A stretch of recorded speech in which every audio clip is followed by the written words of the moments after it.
I'll admit, y'all get your minds out of the gutter. Not that kind of meat. People. I love grilling meat. I love Nyama Choma. In Kenya, we call grilled meat Nyama Choma. It's the opposite. Grilled meat, meat grill, but it's Nyama Choma. We shorten it to Nyam Chom. Now, I love grilling meat, and it don't matter whether it is summer, winter, or a spring. I'm a grill meat. Now, what I have not told you is the one time that I was so psyched to grill meat, and then hey, life happened. So let me tell you the story. So I was going, we had an appointment that day. We were going, hold on, let me turn on the gas. We had gone for an appointment for my son. Oh, my followers, thank you very much. Welcome to my channel. See, I just start randomly. Welcome to my channel. Lydia Waigi here. If you're on YouTube, you might see this on YouTube, Lydia Waigi's Way. If you are on Instagram, I'm Lydia Waigi there. On TikTok, I'm Lydia Waigi, okay? Welcome to my channel. Randomness, anything and everything goes on this my channel. So today is my story on meat grilling and how one day this got me in trouble. Hey. So I am over here. We have left this appointment. It was a chiropractor appointment. It was like 3 p.m. like this. So this day it was 23rd of December 2021. I was so set on grilling Nyam Chom that day. So we left the appointment after the chiropractor appointment. After we left, we were now going to leave Tacoma, drive over to Federal Way, where is the guy I get meat from, and then come back home and I can grill the meat. It's very cold at that time. Now, whilst we are leaving this chiropractor appointment, get T-boned by a young guy.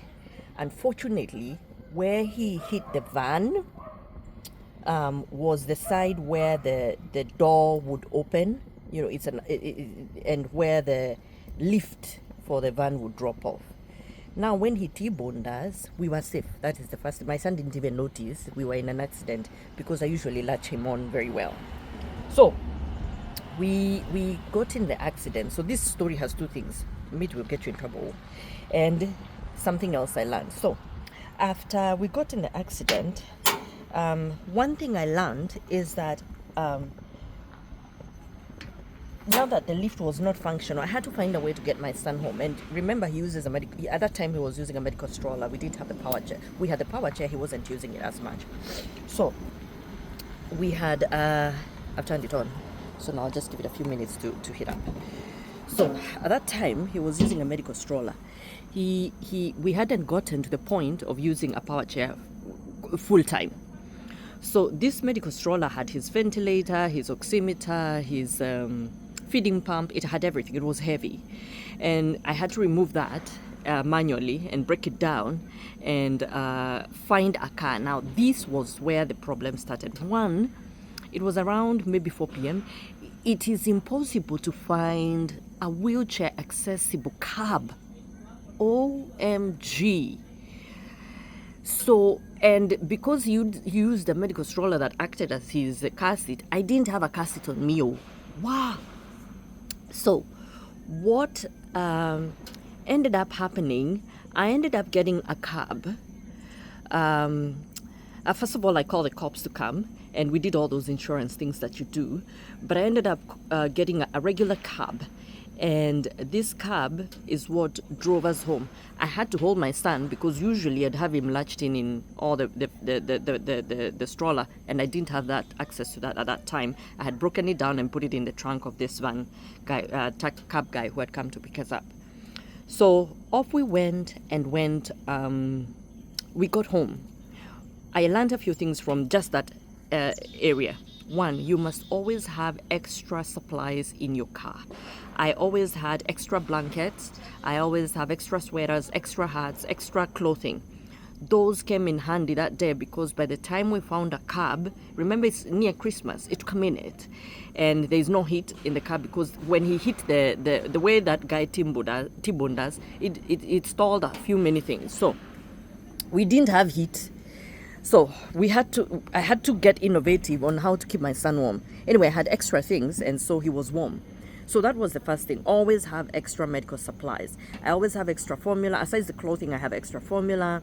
I have an extra feeding pump. I have a mini, like a small power bank. Those were the things that came in handy whilst we were waiting for a taxi to come. What I learned at that time is to add on an extra heating blanket, and because I have a small inverter, I added it. I charged it then, so Nathan was warm. So that's one thing. So we got the cab and went home. Now, usually you'd call the insurance, and the insurance would do their thing, and I pay for the one, that comprehensive insurance where you can get a rental car. What I did not know, this is the most important thing, is that they don't have access to wheelchair vans. So essentially at that time we were immobilized. I can't put Nathan in a regular car seat. At that time he didn't even have the core to support himself in any other way, and the neck still needed good support from that stroller we had. And I couldn't find a van. Do you know we were immobilized? Can't go anywhere. I call the van that I have, Nathan's legs. It's an extension of his legs, because without it, we don't have access to the community or appointments or anything like that.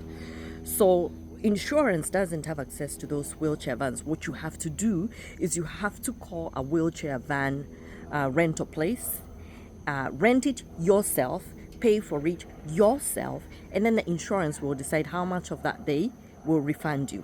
Now, a wheelchair van at that time, because it's holiday season, was $150 a day. Now, I needed one because we had upcoming appointment. That time when you have appointments that you can't, there's appointments that usually can cancel and reschedule. These particular ones, we were changing Nathan's ventilator from ventilator type A to ventilator type B. Now, for that to happen, usually the pulmonologist wants us to go physically, put the new ventilator on him, see how he does on it. So we had a couple of those very important appointments that I couldn't cancel in the first 2 or 3 weeks of January. Let me tell you, that was an expensive affair. I did get the car rental, but it couldn't help me. It could help me, Lydia, but it couldn't help me and my son, because I couldn't attach anything to hold him, support him in a regular car, because he needed a medical stroller. And then because the medical stroller would hold all this equipment, if I were to put him in a car seat, then I would have the ventilator, everything broken apart, which is what we initially used to do. So it's not that I haven't done it before, but his core was still not so strong. Anyway, the point of the matter was that insurance companies don't have access to wheelchair vans. You have to rent your own, pay for it, and then forward those receipts, or have the company forward those receipts to the insurance company, and they will reimburse you. Now, that, of course, that process takes a while. Now, that van we had ended up being written off, and I had to now get the one that I have now, the Sienna. But let me tell you, those were a difficult 3 weeks. But sometimes, I always, when I hit these few mini walls, I usually remind God, hey, when you gave me this young man, we agreed we are raising the boy together, you and me, God.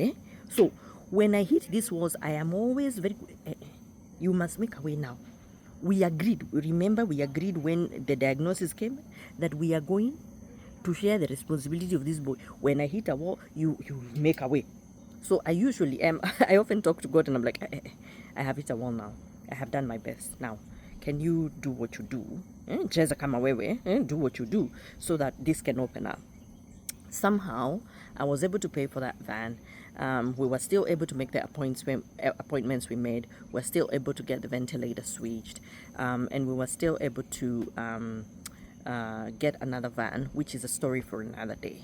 In other words, no matter what life throws you, you got to keep your faith, number one, and you have got to know that things do get better. Now, in hindsight, when I look at these things, man, at that time it was something huge, because getting $150 every single day for appointments, it was a time where you can't take it today, miss an appointment the day when you don't have an appointment, and then take it back. You won't get it. it would have been taken by somebody else. So I had to keep the van for those X amount of days. Now, those guys at the wheelchair rental place where I went, I had been there very many times to service my van, and so they knew me.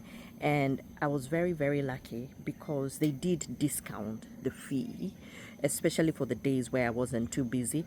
They discounted it and brought it down to $100. So I am very thankful to that company, because otherwise would have been fried with no way to get out. Anyway, bottom line is, always stock up in your vehicle. Even if you even with typical kids, always have extras: formula, warm clothes, a battery source, entertainment source, nutrition, something. And then two, you must always have a small fund for these other things that come up randomly, because those came up and they always come up every time I'm taking care of it. And sometimes I don't have the extra money, but somehow God finds a way, and funds shift around, and I do get the money to do what I need to do, because I always remind God, remember, I told you, you gave me this kid. There's a reason you gave me this kid. I am very happy to take care of this kid, but please remember, God, you got to make a way. You got to find a way to shift things around and get me what we need. And He always comes through. God never fails. God never makes mistakes. You cannot question God. He always knows. He will always provide. He is faithful. He always comes through. Alrighty? No doubt. And then the other thing I wanted to say is, for the families who are in California, it's a very difficult time now because of the wildfires that happened and have burned down a lot of things, a lot of homes. There's very many people who have a very uncertain year ahead of them, and I want to send out our prayers to them, our thoughts to them, and in the many groups that I am in, we will find a way to send supplies to the medically fragile families like mine who need medical supplies, so that we can keep them going. Anyway, God bless y'all. Have a very, very, very, very good day. Oh, no, not yet. The important part, how can I just say go? Now, we lower the heat so that it's not too hot. The grill is now hot. I like to lower the heat. I grill my meat on the lowest setting so that it doesn't burn. There we go. On the lowest setting. There we go. And we just set the nyama up. I'm a very simple griller. I don't like spicy meat, so my meat is very plain. I may add on some salt later, but that's just it. I don't like spices. I like my meat simple.